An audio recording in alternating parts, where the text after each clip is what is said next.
welcome back to the channel. I am your host, Nerd Coast Nostra, and this is Reign of Horror. Hope everyone is having a great day thus far, or a great evening, and looking forward to the upcoming week. Gonna be a quick one today. Got a few updates to go over. We're getting a rehash of a classic. We got an update on an upcoming sequel. And of course, the last horror film to drop this year, which will be on Christmas Day, is Nosferatu. And we're already getting some early reactions to the film, which we're gonna just go through those real quickly and see what the talk is, see what the buzz is on this film that many of us are looking forward to. I know I am. Ever since we got the announcement, and then we started getting some teaser pics. We got the one teaser trailer, and we finally got a full trailer. And then recently we got the character posters, which were absolutely fire.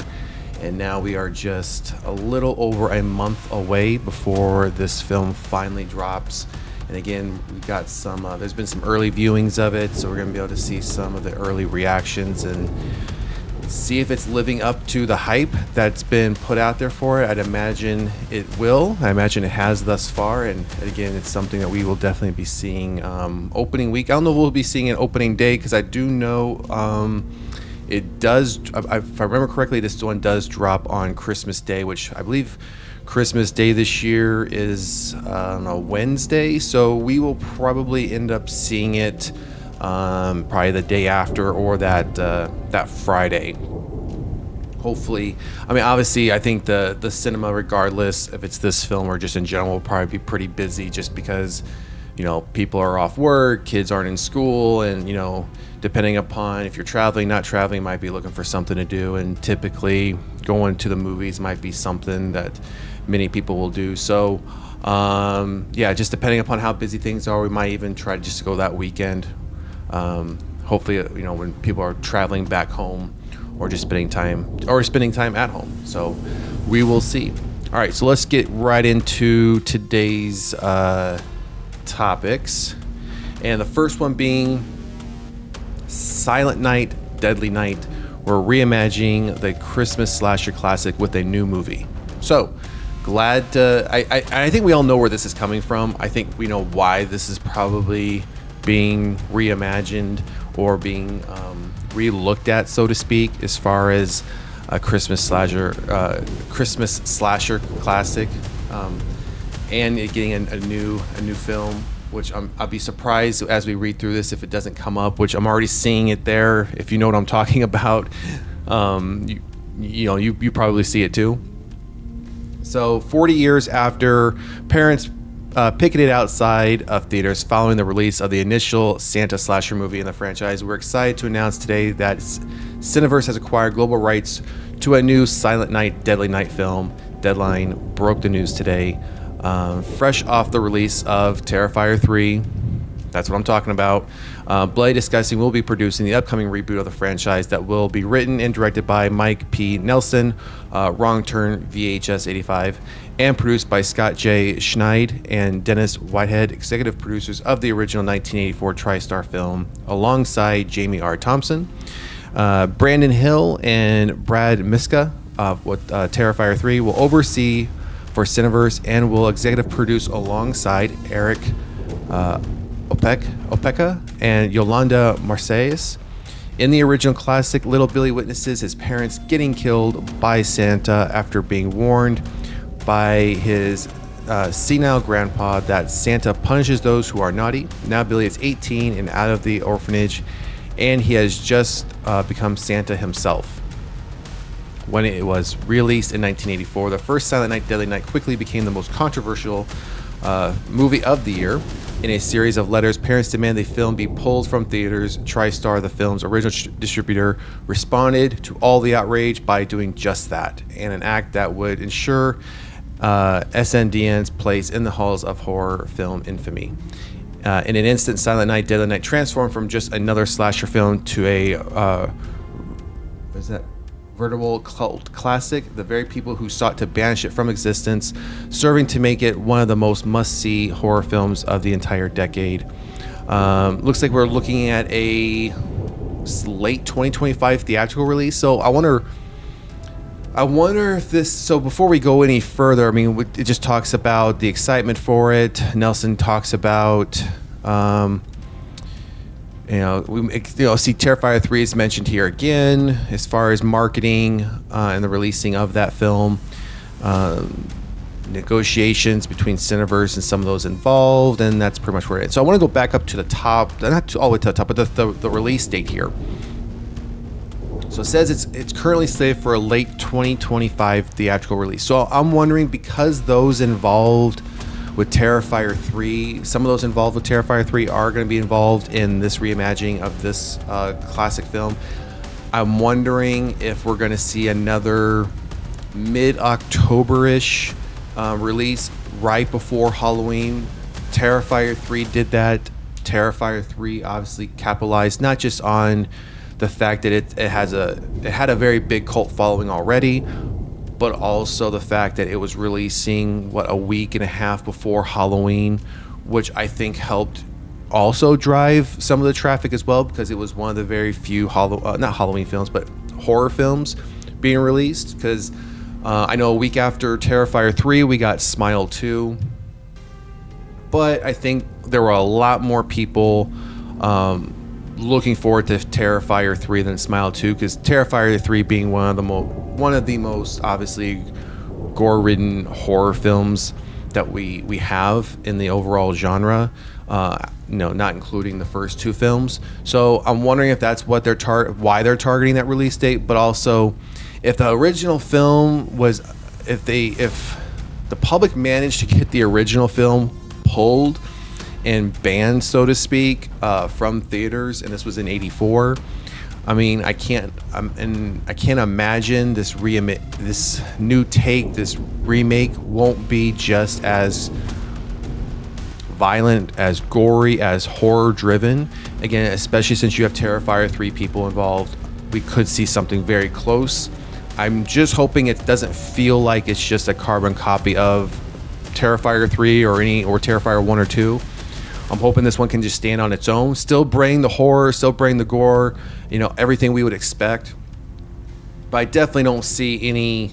I mean, if Terrifier 3 can get released widely, not just domestic but internationally, and make the kind of money it made and everything that followed it, whether that's the video games, merchandise, sequels now. We know of another sequel, at least part 4. Potentially there's always that room being talked about for a 5th one as well. But there has been so much success that has followed Terrifier 3. I'm wondering again if they're hoping for something very similar with this one. I mean, we obviously know if this gets released, obviously it's going to get released next year. I don't see many parents out there picketing the movie theaters or sending letters to the studio saying pull this film down. If it's that violent or that gore, the ratings board won't even let it release. But again, if something like Terrifier 3 can get released, I don't see how something like this, a remake of this one, won't get released as well.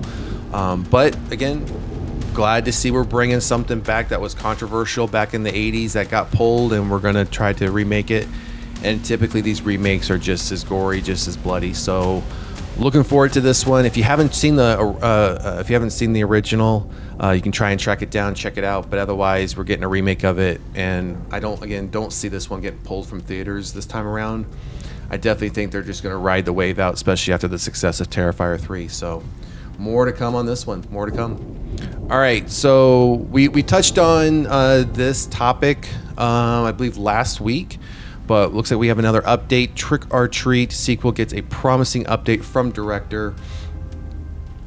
Since its 2007 release, the Halloween-based horror anthology movie Trick or Treat has become a huge favorite amongst genre fans. Pause. Not this fan. I've tried, and you all know, I'll try and give any movie an opportunity. I'll give any TV show an opportunity to win me over, regardless of what a teaser or trailer shows, regardless of what critics say, what fans say. I will still try to give something a chance for my own opinion. However, This one, the original, was not a huge favorite of mine. I've tried watching it more than a few times, and it's just one of those films that just I couldn't get won over. I thought maybe multiple viewings would do it for me, and I just couldn't do it. So, unpause. We'll move on. Constantly finding itself on yearly Halloween watch list, the movie Adorably Deadly Mascot Sam has also become quite the horror icon. The film takes place on Halloween night in the fictional town of Warren Valley, Ohio. The plot follows so let's get past all the what the original was about. Let's get right to where the update is. Here we go. Recently, during the filmmaker's commentary for Arrow Video's 4K release of Trick or Treat, Doherty offered possibly the most promising update yet on a sequel. I want to do it. It's not dead by any stretch. We have some momentum moving in the right direction for sure, but I'm also of the belief that I'm not going to compromise or make sacrifice to just make a sequel. That's good. We'll come back to that. It has been under the right conditions with the right resources. Otherwise, I will be content with just letting this be this weird little movie that fought its way through a lot of adversity, but I'm very, very happy with the script for the sequel. So the filmmaker is on board. A script has been written. However, Doherty clarified that the biggest obstacle in the way is the fact that Trick or Treat was an independent feature. According to the director, this has resulted in various studios being hesitant to back a sequel over the years despite the original cult status. So I think that's going to change. I think that might change. Again, I know we covered this a little bit before. Again, like I said, like a week or so ago, and this update came out just 2 days ago.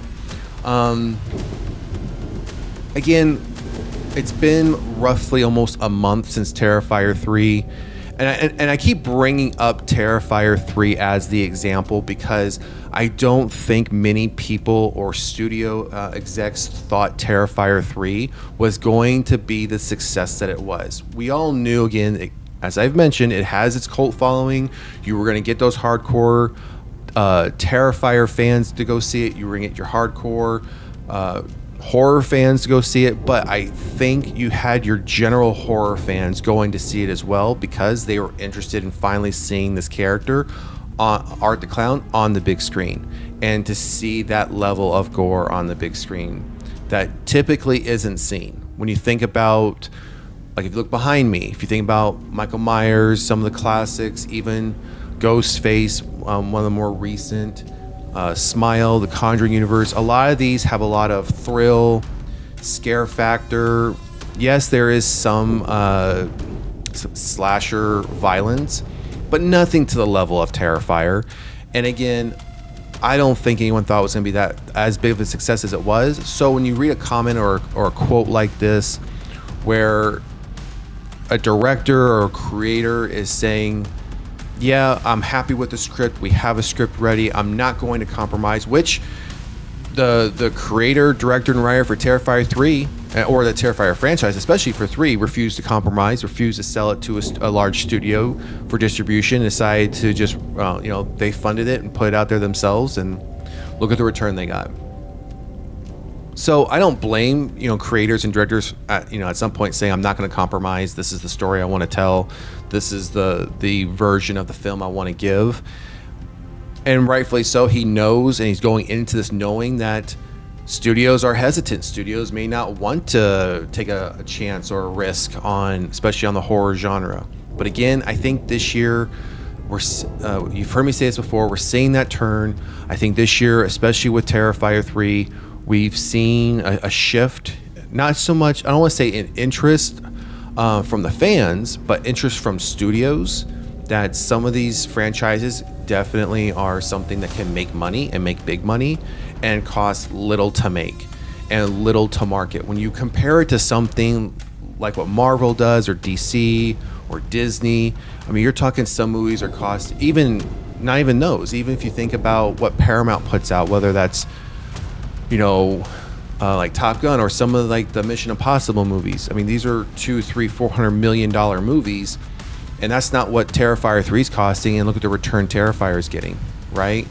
Not much marketing or very little basic, easy to the point marketing, and it returns big for them. So I'm hoping at some point studios start to take a step back and say, hey, the horror genre isn't what it was at one time. It's starting to become something that the fans want to see, and you have this large set of fans who want to see more horror. Why don't we start to produce more? Why don't we start to put more out there? And again, I think this year was one of those years where we definitely got to see some of that. Now, don't get me wrong, not every film was a hit, but I think the vast majority were on the right track.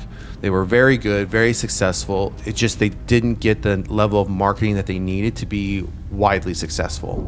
So hopefully, again, I'm not a Trick or Treat fan. I wasn't a fan of the first one, but I know there is a large base that is, and I know a large base has been waiting for a sequel. So hopefully the sequel gets made, and hopefully it'll be another win for our genre, because we can use all the wins we can get to get more content out there. So hopefully it works out. Our last topic for the show today is Nosferatu first reactions. One of Robert Eggers' best might be heading to the Oscars. And I've talked about this before, because I know there was another film we've talked about recently that has been mentioned about trying to, it's making a push for awards, which was Long Legs. I know the director is definitely pushing. To best actor, best picture, best supporting actor, best supporting actor. I mean, they're really pushing the marketing and tone and topic for that film come award season. And my position was, and position still is, whether it does or doesn't win anything, if it starts to get nominations for those for Long Legs, I think that's amazing. It's not something that we typically see for horror films, but as I just stated with the previous topic, if we can start to get the horror movies into some of these conversations, into some of these topics, I think we'll shine a light more on the genre, and we'll start to get more attention from studios, more attention from actors who want to get involved and really push this genre forward, where it probably hasn't been for a while, or probably has never been before. So seeing this as a headline, I think this is great news, and it's before we even get into the details, it's promising to say if that's the headline, then people that have seen it already must be having a good reaction to it. So let's see, did it start? Okay, so you have such a beautiful neck, and as it seems, Robert Eggers' latest Nosferatu is leaving its mark on audiences. That might feel like a pun, but this film might be contending for one of the best of the year. That's pretty good thus far. With just 3 films to his name so far, Robert Eggers, I think it's Eggers, quietly solidified himself as one of the premier horror directors out there, and one isn't even close to being in that genre, The Northman. However, Eggers might be heading towards the Oscar stage with Nosferatu, as it's earning some serious praise early on. Check out some of the initial reactions from social media, starting off with our very own Jim O's take, which is from the website we're pulling this from. So this states here, which we're not going to actually go into the link. We're just going to read this first part. Says Nosferatu is a stunning work of gothic horror, beautiful performances throughout. However, Lily Rose Depp is simply luminous, and Bill Skarsgård brings terror to the screen, yet wraps it all in a layered character, gorgeous and captivating. Next one is Robert Eggers continues his impressive streak of crafting highly detailed and transportive period films with Nosferatu, one of the most seductively marquee films ever made. Lily Rose Depp gives every ounce of her body and soul to this eye-popping performance. What else we have? Robert Eggers' Nosferatu goes harder than any other horror film this year. A gorgeous, grotesque of dread-infused terrors and a divine dark delight. Bill Skarsgård's Count Orlok is pure sinister nightmare fuel. Lily Rose Depp and Nicholas Holt's best work to date. One more we have here. Well-crafted and very familiar, Robert Eggers' Nosferatu essentially combines story elements from both the 1922 silent film of the same name and the book that inspired it, Dracula. It delivers much what you'd expect from Eggers' directed version of this material. So we have one more. After a few months, I can finally share I love Nosferatu. It fully crystallizes Eggers' exploration of evil as elemental force, as inherent to existence, as desire, emerging from the same divinity as kindness. It's so inexpressible from us. Fighting it demands great sacrifice. Then we just, what do we have down here? Then we just have some background on the actual character, and that's it. So, I mean, that's what let's see, what 1, 2, 3, 4, 5 different independent reviews on it, and everyone's absolutely loving it. There was one comment in here that caught my eye for Bill Skarsgård, which was around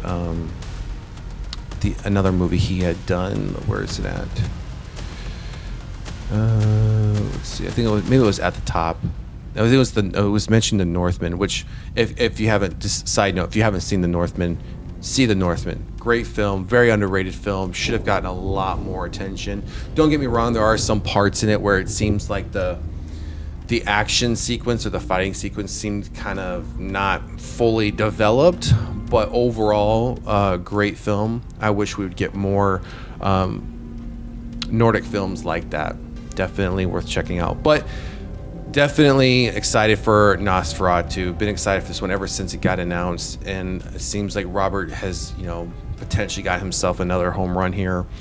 I mean, based on those just brief reviews, I can see the fans really enjoying this one, especially if you are a fan of, or if you've not so much a fan, if you've even seen and appreciate the original silent film, and the fact of the source material, using Dracula as well. If you haven't seen the original silent film from 1922, I believe you can see the full thing on YouTube. I mean, it's public domain now, so I think you can check it out there. If you haven't seen it, it's definitely worth a check out, just to understand, what things look like, how things were filmed, in 1922. I think there's a definite appreciation for how things were done. So check it out if you haven't already. But excited for this one. Gonna check it out before the end of the year, and we will come back and give our reviews on it once we have. So. All right, everyone. So that's going to do it for today's show. I appreciate you joining me. Again, with just some quick topics, some quick updates. And if you haven't done so already, please like, share, and subscribe. Definitely helps out the channel. And we will see you at the next one. Peace.